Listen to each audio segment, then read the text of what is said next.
Using second derivatives to find maximum and minimum values and sketch graphs.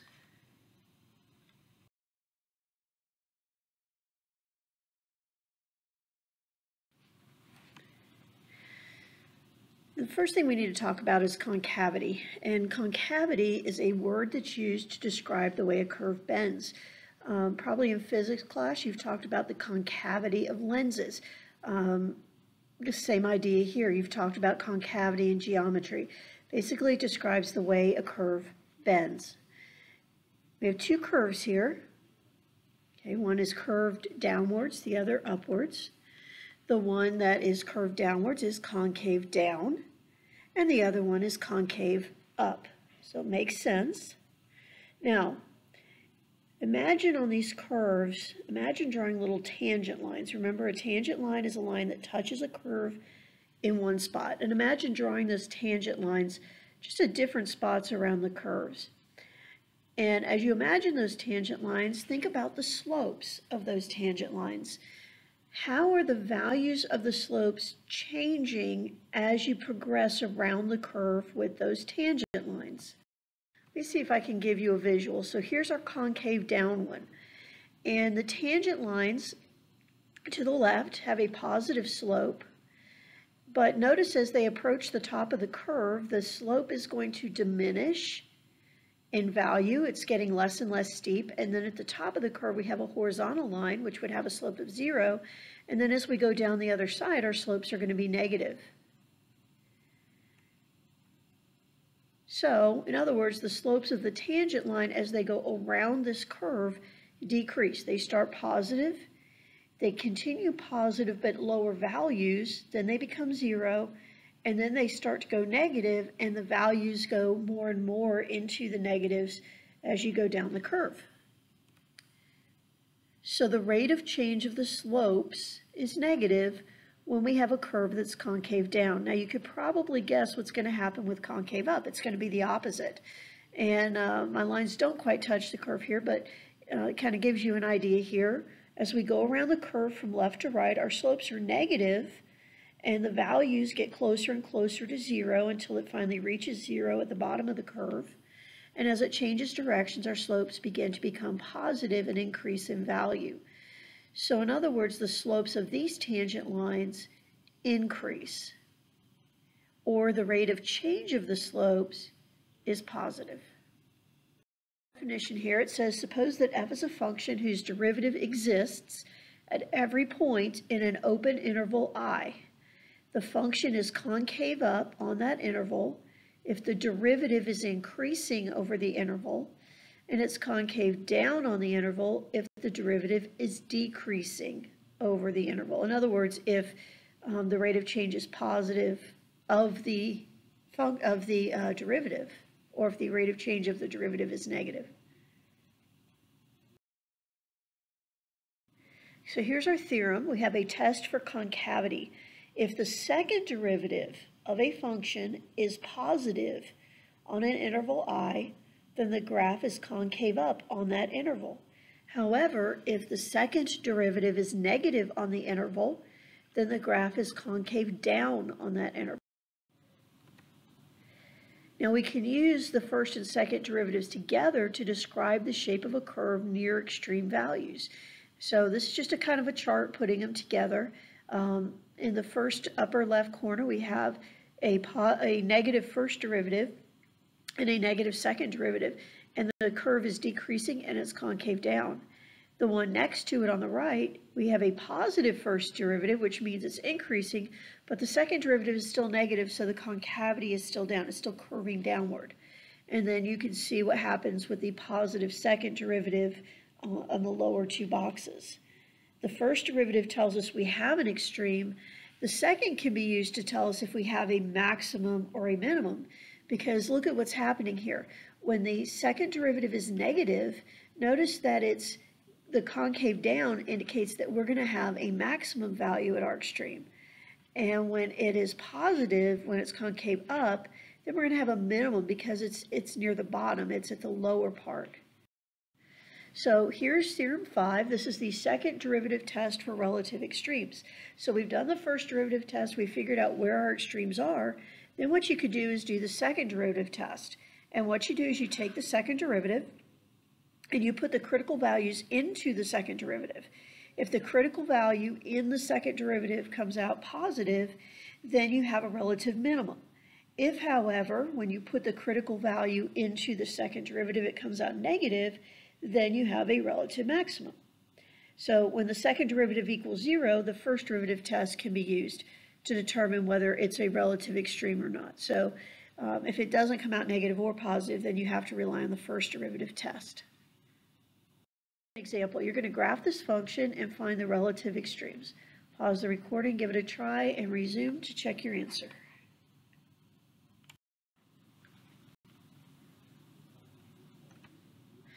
Okay, first find the first and second derivatives. So our first derivative is 3x squared plus 6x minus 9, and our second derivative is 6x plus 6.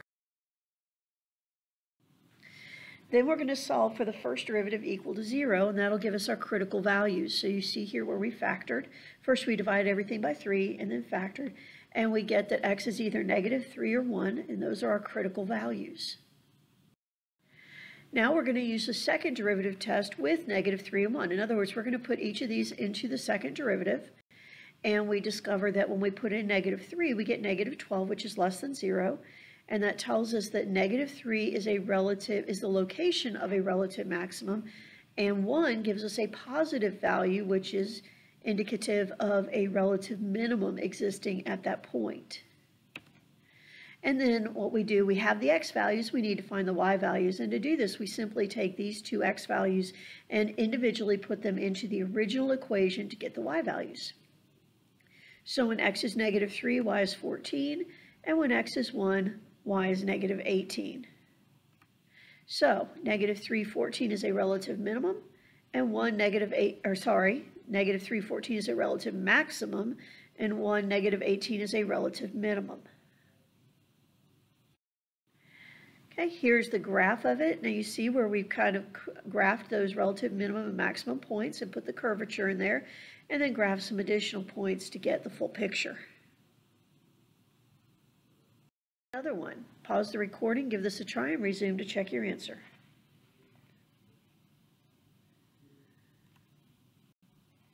Okay, first we're going to find the two derivatives. There we go. Solve the first derivative equal to 0, and factoring, we get that 0, 1, and negative 1 are solutions. Now we're going to try each of these in the second derivative and see what we get. So our critical points are at 0, 0, 1, 4, and negative 1, negative 4. They just went ahead and got the y values there. Now we need to test and see exactly what. So when you put in 0, you get 0. Okay, well, we don't have any extreme here. Second derivative, we get a negative, so there is a relative maximum. Second derivative for negative 1, we get a positive, so there's a relative minimum. So we have a relative maximum at 1, 4, and a relative minimum at negative 1, negative 4. And here's what our curve looks like. So you can see what's happening here at 0, 0. The curve is leveling out, but we don't have a change in direction. Before we hit 0, 0, it's increasing. When we leave 0, 0, it's increasing. Note the concavity is actually changing there, but we don't have a change in sign.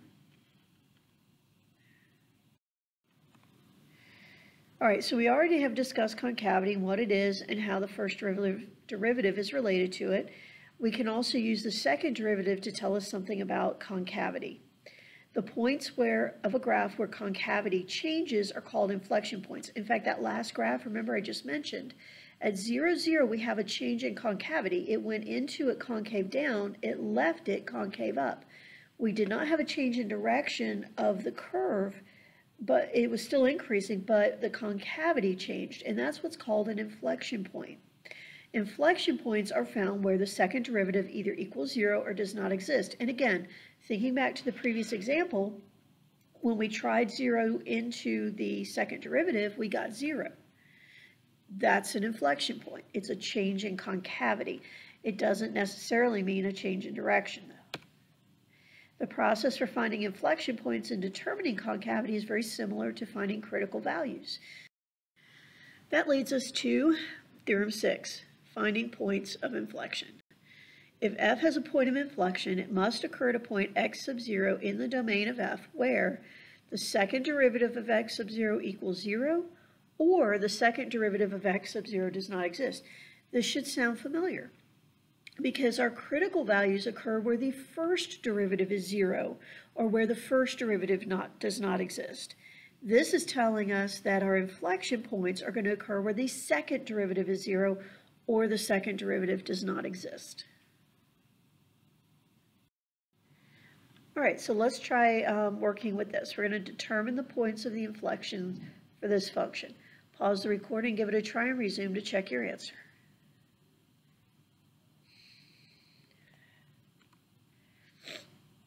Okay, so using Theorem 6, we're going to find the second derivative and determine where it's 0 or does not exist. Now, this is a polynomial, so you're not going to have anywhere where the second derivative doesn't exist. That's really going to happen more like with fractions and possibly roots and things like that. Okay, so we're going to find where the second derivative is 0, and that means we need to find the second derivative. So if the original problem is 10x to the third minus 6x to the fifth, then we need to take the first derivative and then the second. The first derivative is 30x squared minus 30x to the fourth. So our second derivative is 60x minus 120x to the third.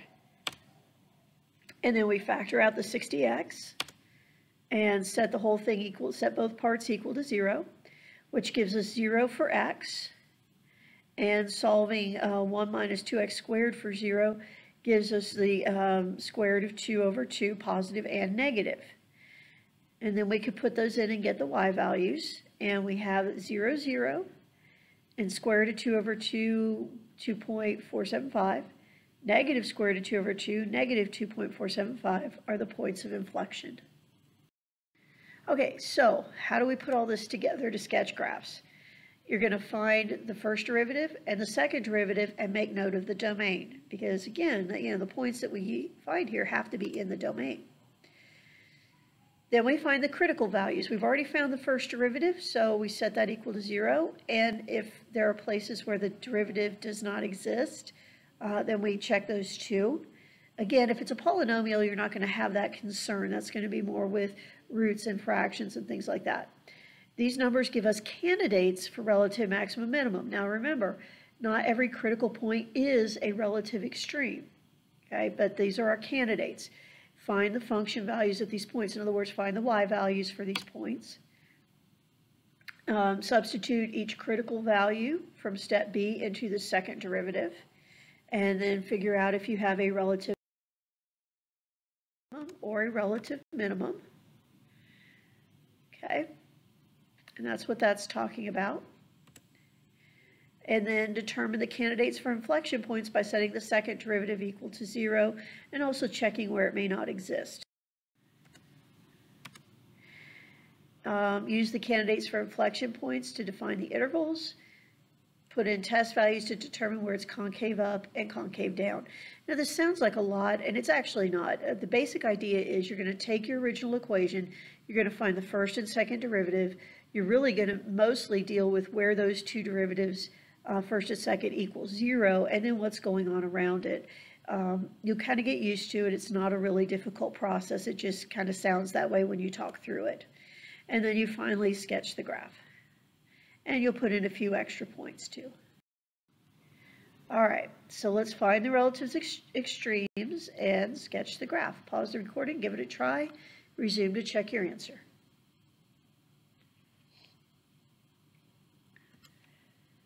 First derivatives in domain. The first derivative is 3x squared minus 3, and the second is 6x. And the domain is all real numbers, which means not existing is not a concern. Critical values, so that gives us 1, actually gives us plus or minus 1. So those are our critical values. And we went ahead and found the y for those. Then we're going to put them into the second derivative, and when we put in -1, we get a negative. And we also know it's going to be so we know it's going to be a relative maximum, and we also know that it's going to be concave down at that point. And then we put in 1 and we get a positive, so that's going to be a relative minimum, and it's going to be concave up at that point. We have one inflection point, which is where x equals 0, which makes sense because we have one change from concave, between concave up and concave down. There's only one change, so there's only one inflection point, and that is 0, and f of 0 is 2. So we can conclude that f is concave down from -infinity to 0 and concave up from 0 to infinity. So you're finding that breaking point. Where does it change? Okay, this is what it looks like. Notice we've got the relative maximum and minimum plotted. We've got the point of inflection.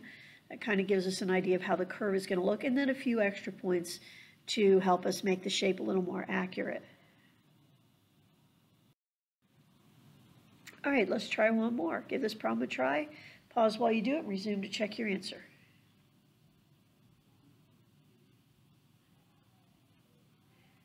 Okay, again, derivatives, and the domain is all real numbers because it's a polynomial, and for the most part, that's probably what you will be with. The critical values, that means we need to set the first derivative equal to 0 and solve.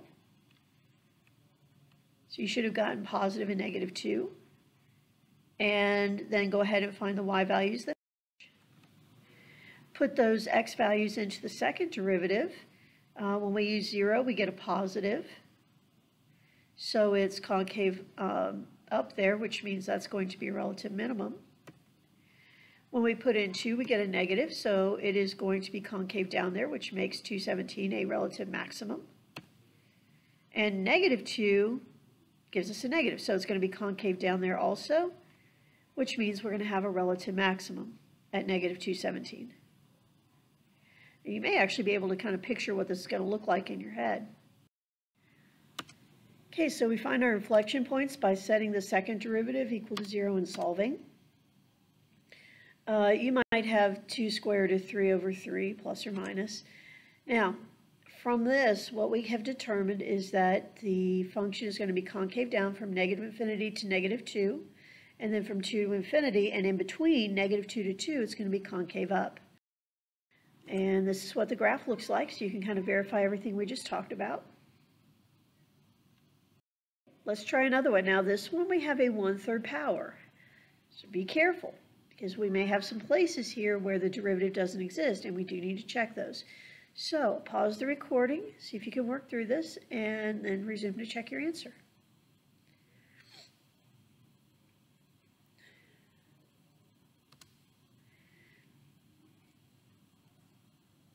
Okay, and actually this is more of the same instructions, which you should already have done anyway. You're going to list the extreme points, the points of inflection, and all that good stuff. Where is it increasing, decreasing, concave up, and concave down? If you haven't done that, then go ahead and pause and do that, but those are things we've been doing, so you probably did them as you were working the problem. Okay, derivatives and domain. The first derivative, and yes, I've told you you don't have to simplify. It's a good idea for these to go ahead and if we have a negative power, put it as a denominator just because it reminds us that there are going to be places where this can't exist, and we need to check those places. So it's not a bad idea to do that. It's not wrong if you don't. But if you fail to check some spots, then it would be wrong. So just something to think about. So we have the first and second derivative here, a little more complicated function. Just use the chain rule, or the chain rule on that. Okay, the domain of the original function is all real numbers, so we don't have to worry about coming up with any values that are not in the actual domain. The first derivative is never actually 0, but there is a place where it doesn't exist, and to find that, we set the denominator equal to 0, and we solve, and we get 5/2. And when an f of 5/2 is 1. So the point 5/2, 1 is a critical value. Okay, second derivative at 5/2, we get, well, we get it's undefined. It doesn't exist. So the second derivative test fails. Instead, we need to actually the first derivative and look at what's going on around it. So you're going to pick a point on either side and try it in the first derivative. And when we pick 2/3, which is going to be to the left of 5/2, we get a positive. And when we pick 3, we get a positive. So what that tells us is that this is not an extreme point. There is no change in direction here. It's increasing continually. Okay, since the second derivative is -0, we find where it doesn't exist. And we know that it cannot exist where the first derivative does not exist. And we know that there is a possible inflection point, 5/2 1. So again, testing 5/2, testing a point on each side. In the second derivative, when we test 2, we get a positive. We test 3, we get a negative. So there is a change in concavity. And that point of 5/2, where 5/2 is actually going to be an inflection point. So 5/2 1, inflection point, this is what it looks like. You can see that there is no extreme, but it is concave up until you get to the point 5/2 1, and then it's concave down. All right, this is a summary of what we've done. So it might be a good idea to pause the recording here and look over this and then resume when you're ready to move on and do some additional practice. Here's some practice problems. So as you go through these, pause the recording to try the problems and resume to check your answers and continue this way until the end of the recording.